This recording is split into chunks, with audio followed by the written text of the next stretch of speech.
college track and field is so competitive that it's basically professional level. That is why the best teams take recruiting incredibly seriously.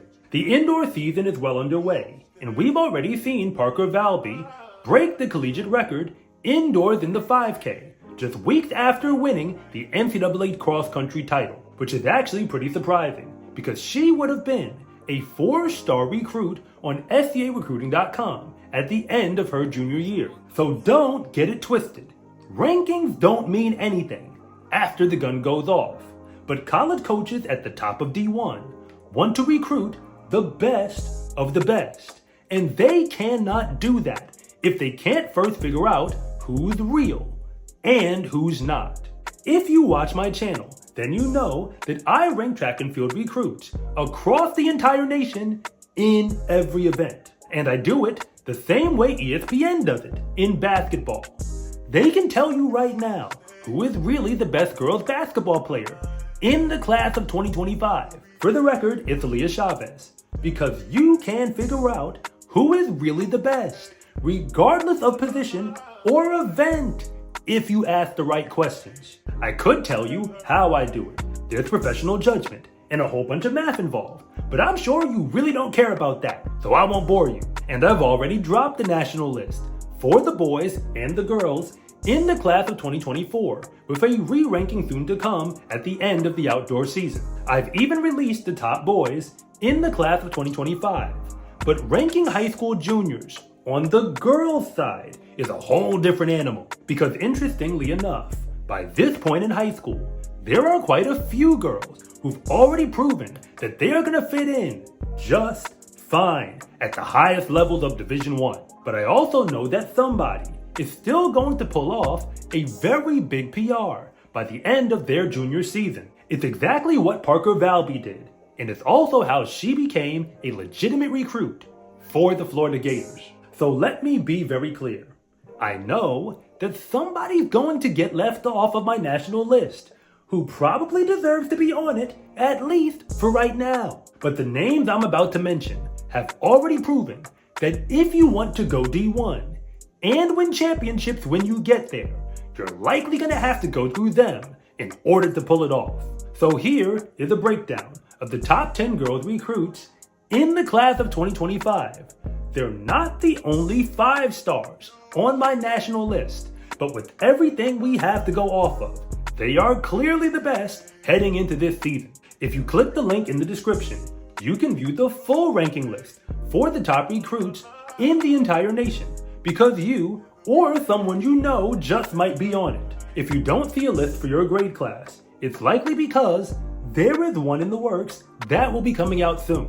And even if you're not on the list yet, and you want to go D1, and you think you deserve a chance to get ranked on my national list, then you can send me your information on my website. I must admit, there's no guarantee that you'll get on, but it does give me a chance to consider you. And if you disagree with me about any of the rankings, that's fine, because rankings don't mean anything after the gun goes off. And if anything that I say actually connects with you, it is always greatly appreciated if you would please like and subscribe.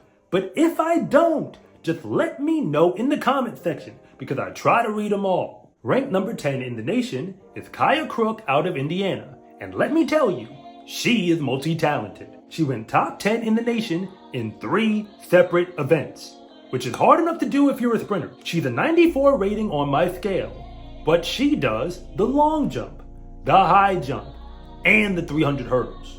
So wherever she ends up, that coach will have to solve the problem of whether or not to put her in the heptathlon or let her score a whole bunch of points in the open events. Ranked number 9 is a talented sprinter and hurdler, Sutton from the Bullis School in Maryland. She's rated also as a 94 and went top 5 in her class in the 400 and the 200, but also went top 10 in the 400 hurdles. There's no way to know right now where she'll end up in recruiting, but I'm guessing that Kentucky already has her on their list, just like they did Basai Russell years ago, who also graduated from Bullis. But the number 8 spot goes to Joelle Trepagnier, who is a sprinter out of California. She earned her 94 by leading the class in the 400 and also going top 5 and top 15 in the 200 and the 100. That makes her a legitimate high-level sprinter, which is exactly what USC is looking for, along with most of the programs in the SEC. But ranked number 7 is the first 95 rating on my list. And let me tell you, she is something special. JaiCieonna Gero-Holt from Washington is the only girl on this list to get ranked in the nation for her class in 5 separate events. At that point, you can basically compete to win a state meet all by yourself.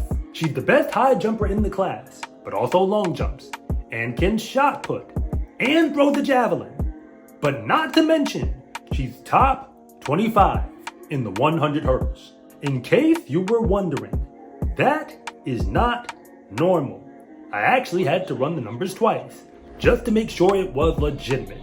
The number 6 spot, however, goes to the best short hurdler right now in the class. But Aleesa Samuel of Florida is not only fast with the hurdles, but she's also faster than almost everyone else without them. At the 95 overall rating, she was top 10 in the class for the 100 and the 200 as well, which means that the Gators and Seminoles better act fast if they want to keep her in state.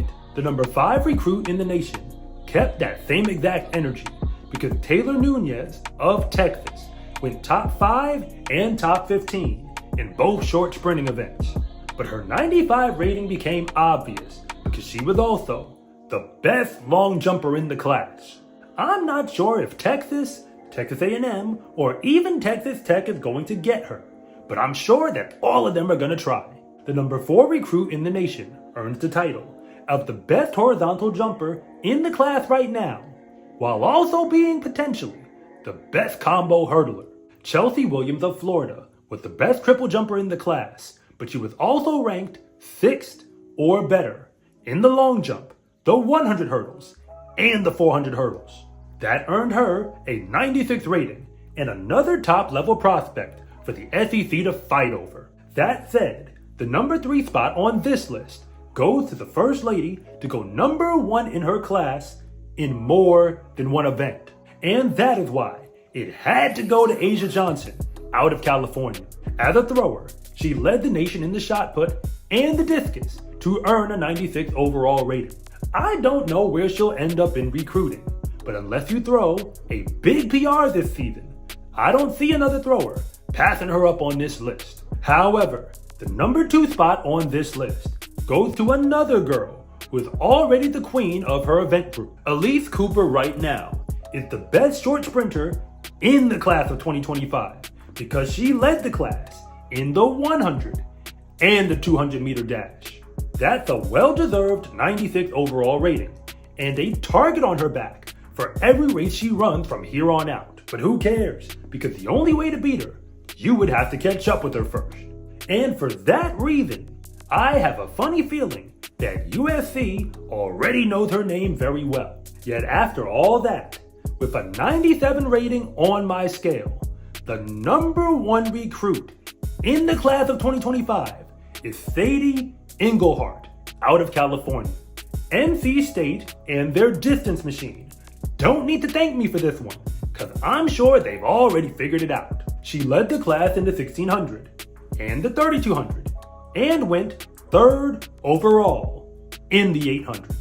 Nobody was that good in 3-point scoring events across the entire class.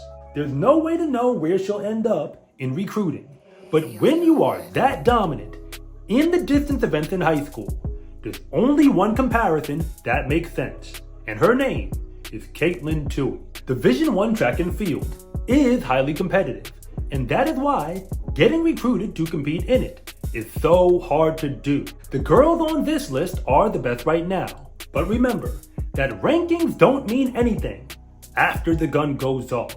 With almost 2 full seasons of high school competition remaining, there's really no way to know how their stories will end. But I'm pretty sure they're going to involve a whole bunch of D1 offers. And for everyone else below them on my national list, you now know who exactly you need to beat in order to climb your way up, which is fine because all of these girls clearly have the talent to try and hold you off. remember to check the full girls list on my website using the link below, because you or someone you know just might be on it. And if you think I got it wrong, that's fine, and you can let me know in the comment section below, because rankings alone won't ever win an NCAA championship, but talented athletes definitely do.